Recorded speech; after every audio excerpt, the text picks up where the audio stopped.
And we are live today, excuse me, to talk about one question that I get fairly often, and maybe also one of the biggest misconceptions about LinkedIn, that you have to spend hours and hours and hours on LinkedIn to even be seen, to get impressions, and to land those clients that you really want to have. So that is the topic that I'm going to cover today. Like, how much time do you really, really need to spend on LinkedIn to land those clients? So if this is the first time that you come across me, my name is Josephine Warner, and I'm a former corporate executive turned entrepreneur and business growth strategist.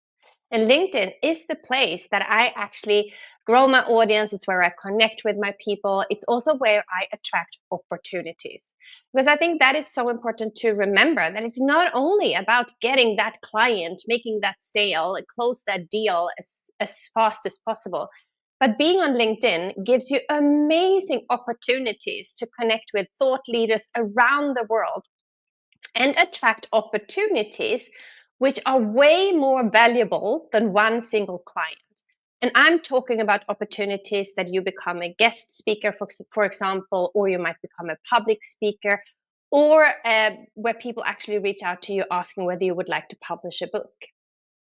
Those types of opportunities mean way more to you than actually to close that one single client, which of course it's amazing, and the snowball effect, if you can help one person and they get to help loads and loads and loads of other people, that is real too. So of course we are there for that, but I want to think a little bit bigger, right? Not just think like what's right ahead of you or what's right next to you.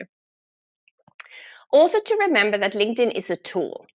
It is it's borrowed land. We don't own LinkedIn. We don't own our audience who's on LinkedIn.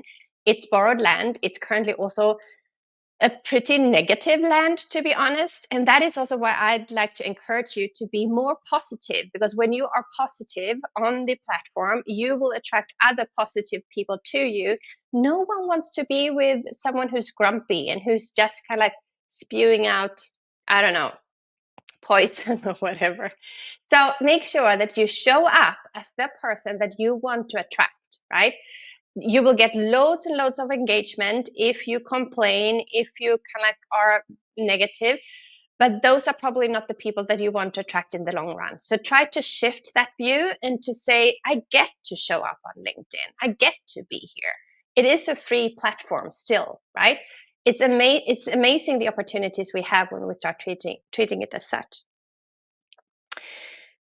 So the opportunities I already mentioned, it's also available for you to connect with people in the DMs, to close those clients in the DMs, for example. What I don't want you to do, though, is to jump into a DM, connect with someone, and immediately pitch them. Again, you kind of lose that opportunity before it has even unfolded. Because not every one of your connections will be your ideal client. Some of them will be your collaborators. Some of them might even become your great friends or best friends, even. Some of them will refer other people to you. And yes, some of them will become your clients. And some people you will never, ever hear from again, right? So there is an ocean of people out there. Over 1.2 billion people are on LinkedIn. So of course your people are there too. So think that in terms of like, how can I attract my people? How can I build my tribe and my community? And that will then lead to amazing opportunities. So how do we get there, right? How do we get there? And you have probably, if you know me, you've heard me say this before. You need to start with an optimized profile. It's as simple as that. Because when someone lands on your profile and it looks as if no one is at home, or it looks as if it's not active, or maybe you're posting about anything and everything, but not what you really like to help people with, then they will not understand that you are for them either. So you need to have an optimized profile where it's crystal clear that when they land on your profile, they know that you are for them.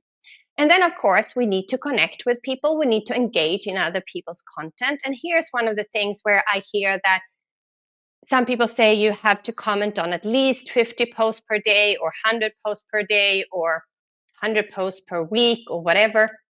I suggest that you find a schedule that really works for you. If that's posting on Monday, Wednesday, Friday, if that's engaging when you are on the platform for, let's say, 1 hour per day, like Monday, Wednesday, Friday, that's it. Treat it like a lead generation tool, like a lead generation system after you have optimized your profile, obviously. That's enough.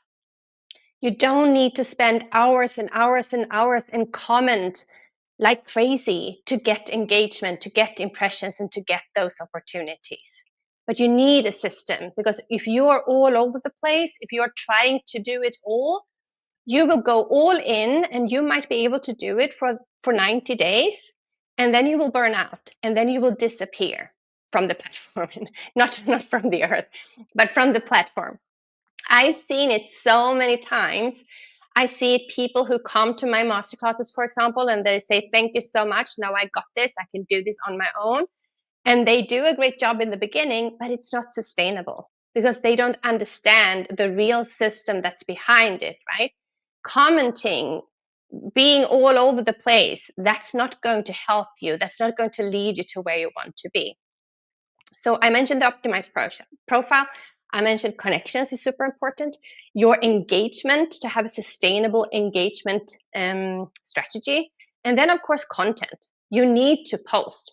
Because if you don't post, if you don't show up as the authority and expert that you actually are, people will not kind of think of you the time that they want to solve their problem. Resharing someone else's post only is not working. You actually get lower impressions on resharing someone else's post.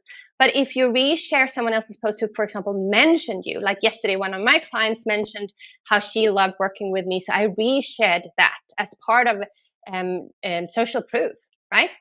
But resharing someone else's post just because you thought that they had done a great post, that is not going to build your authority. You need to put out real, authentic content, like your original content out there, so that we understand that you are the expert, that when someone has the problem that you are going to help them solve, that they know that I am thinking of you, the first person. So we have Noah here with us today, and then we have who says, truly burnouts creep in without a strategic system. And I absolutely agree. And that is so like the the LinkedIn fatigue is real, right? Because if we try to be there everywhere and all over the place, then first of all, we're going to find it very boring and very overwhelming to just open up the app in the morning or in the afternoon to say, oh my God, do I have to do this again? You get to do this again. Thank you, Noah. I really appreciate your comment. So you need the profile, you need engagement, you need connections, and then you need the content, obviously. And what you really, really, really need, independent of the platform, let's say you would want to, you find that LinkedIn is is a horrible place to be on currently. I see so many people who want to run to Substack, or they want to run to Instagram, or they want to run to YouTube, for example, which you can absolutely do. But independently of the platform that you want to go to or build on, you need a sales strategy. And there are so many different strategies out there that you can use. You can sell to people in the direct messages, for example, or you can do what I like to do. You can host free webinars or master classes. You can call them challenges if you want to, boot camps. It depends a little bit on, it's the same thing, by the way. You offer something for free, you share, for example, your framework, or you help people to solve a small problem. And then you invite them to join you inside of their program to help them to solve the real problem and to get everything solved. So that is one of the strategies that I really like. It's also one of the strategies that my business partner, Angela, is going to teach in the beginning of December. It's the strategy that I follow myself and have built my whole business. That's the only sales strategy that I actually enjoy doing, because you get to build your audience at the same time.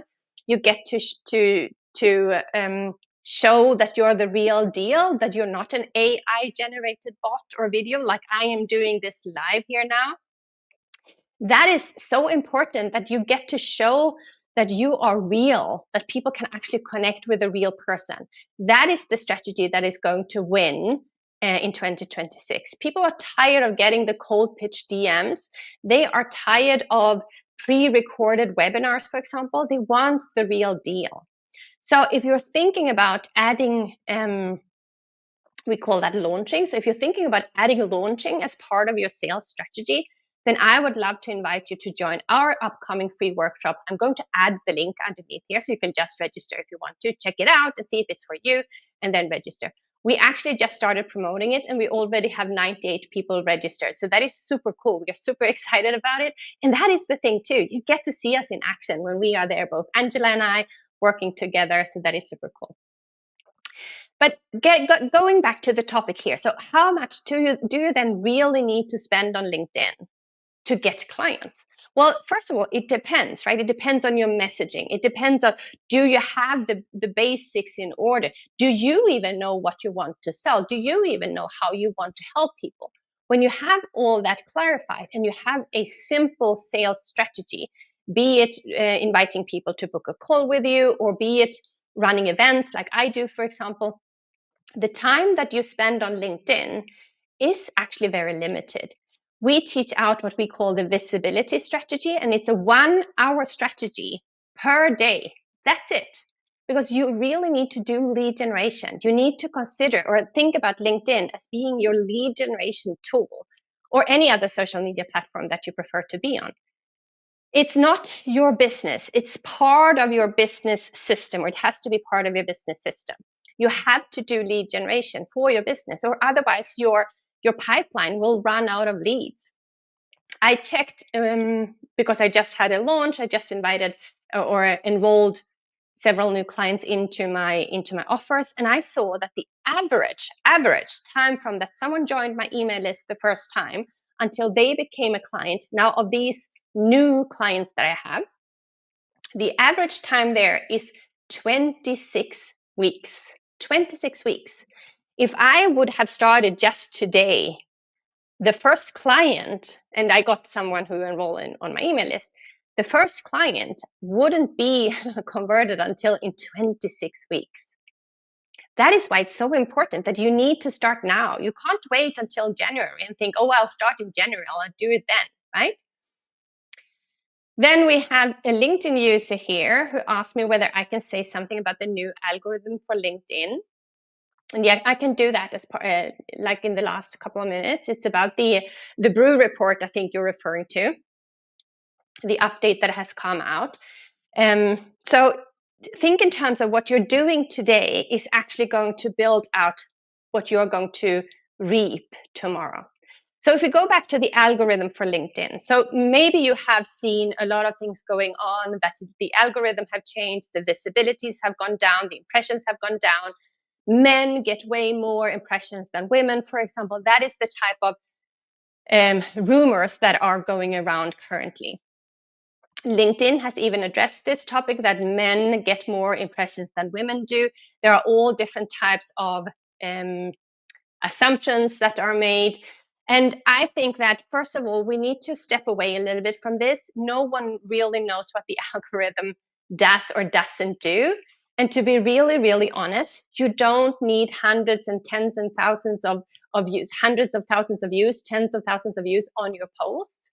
So if you change, if we look at that men get more views than women, if you change your gender to male, if you change your tone of voice in your post, just to see if that, to prove that point, you're actually changing, you're pushing away those women who actually want to invest in your services, because you're talking or men for that matter, because you're then talking a different language. So that is part of the whole thing. Regarding the algorithm, so what they have done is, it's still a very connected, that it's based on relationships, but they're also making sure that engagement pods, for example, doesn't have the big impact that they have done before. So they are looking into, when someone comments on someone else's post within a few seconds and they get a lot of engagement on those posts. So those types of engagement pods, they try to shut them down, right? So it's still a very relationship building. If you follow the strategy that I just shared with you, if you connect with the right people, like people that you really care about, people that you find interesting, inspiring, that you really want to connect with, if you engage in their posts and in everyone else, not in everyone else, that would take a long time. But if you engage in their post, if you respond to comments on your own post, if you engage in the DMs, for example, that is exactly what the algorithm is kind of like promoting, the Brew report that was recently released, right? So don't make a too big deal out of this. The algorithm will change. The algorithm of Instagram will change. The algorithm of on YouTube will change. It will always change. By the way, a major difference that what they have made is that they are moving a little bit closer to Instagram and moving a little bit closer to YouTube, where the things that you see in your feed is based on your interest. Before, it was more based on LinkedIn on your first connections. That is still the case, right? But now it's also based on your interest. So that is why you see lots of other posts in your feed that might not come from your interest, right? So I hope that helps for the LinkedIn user who wanted to hear something about the new algorithm or the updated algorithm for LinkedIn. And I would love to see you all in our free workshop that we are going to host. It's called The Advantage, and we are hosting it. It's the last workshop for the year, actually. So I'm going to add the link underneath here so that you can check it out and that you can join us there. And if we are not yet connected on LinkedIn, send me a connection request. I would love to connect, and I would love to hear what you want to see in my next live stream too. So thank you so much for being here with me today. Bye. Bye-bye.